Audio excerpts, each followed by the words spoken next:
Hi, sixth graders. It is Miss K back at it again for another science lesson. I am going to make this video as short as possible so that you aren't on Zoom for that long. So I'm going to stick to my promise with that and go right into the lesson. All right, guys. So today we are going to learn yet another way of how climate and weather can be affected. The last few ways that we have learned have been altitude and what we learned just the other day, warm fronts and cold fronts. So now today we are going to learn another one, and it is atmosphere. All right, so we're going to do a little reading together in our textbook, and then the play pause it will go into a like a 2 or 3 minute YouTube video. So keeping it nice and short, like I promised. So let's get started. So I'm going to share my screen and go to this one single paragraph that we're going to read. As you can see here, we are on lesson 14, and I'm pretty sure that there's 17 lessons in this entire book about weather. And as I've already mentioned, once the second quarter ends, this will be done with the weather unit, moving on to something else really cool. So we are almost done with this quarter, and we are almost done with this weather unit. So we're getting towards the end here. All right, so we're going to read this one paragraph together. I'm going to explain it, go over some things, and then you'll learn about atmosphere a little more in the YouTube video that's coming up next. So let's read this together. Lesson 14, Atmosphere and Climate. Most of Earth's weather occurs in the troposphere. This is the part of the atmosphere that is closest to the Earth's surface. I'm going to pause right there. The troposphere is the first layer of the atmosphere that we will see. So as soon as the best example I can kind of think of is, let's say we all got a magical pair of shoes for Christmas, okay? And these magical shoes let us float above the ground, okay? So we could still see the ground, we're right next to it, but we're floating above it. We would be considered in the troposphere. A cool fact is our eyes can see up to thousands and thousands and thousands of miles away. And that's why at night we can see the stars. It doesn't mean the stars are close, but our eyes can just see that far. So this is kind of hard to picture. That's why I want to describe it. The troposphere is the closest atmospheric layer to Earth. Okay. And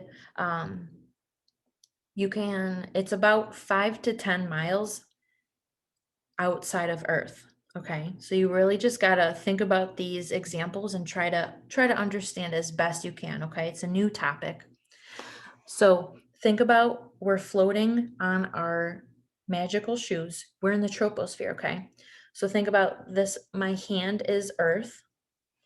The troposphere is the atmospheric layer that is within 5 to 10 miles of Earth. So it's really, really close to us, okay? So the moon, the stars are not in the troposphere. They're in another layer of the atmosphere, okay? There's many different layers, okay? So the first layer is the troposphere, super important. Okay, let's move on. In the activity, The Causes of Climate, you learned that the ocean has currents that move warm and cold water from one place to another. The troposphere has currents as well. Similar to the oceans, atmospheric currents move air and the thermal energy it contains from one place to another.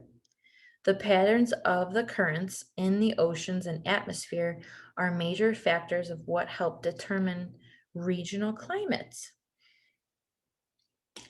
That is pretty interesting. And honestly, it's easy to understand. So think about this. I'm just going to kind of explain what I just read.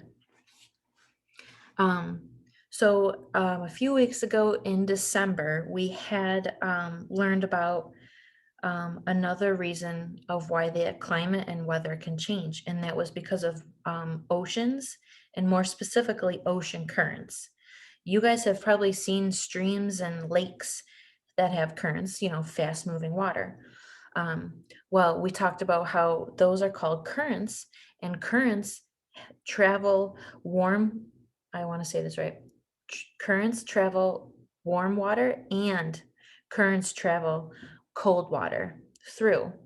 And when the water's traveling and moving, it's making other water warm and it's spreading warm and cold water in different places, and that affects climate. This just explained to us that in the troposphere, there is currents as well. Look, it says the troposphere has currents as well. Similar to the oceans, the atmosphere currents move air and energy from one place to another. Okay, so in the troposphere, in the atmosphere, there is air and thermal energy moving around, warm, like warm air and cold air. Okay, it's moving around air and thermal energy that affects the climate, just like currents in the ocean have warm and cold air that affect climate. So there's moving parts in the ocean's currents and also in the currents in the troposphere, which is in the atmosphere. Okay, very important to remember. Okay, I'm going to ask a question about that. So if you have trouble answering it, just rewind this video. Okay, there you go. All right, now this video is going to end and you're going to learn about the troposphere and the next layers of the atmosphere, okay? So just enjoy the video and have a great weekend. Happy Friday. Remember, message us teachers if you have any questions, and keep up the great work, guys. I'm so proud of you.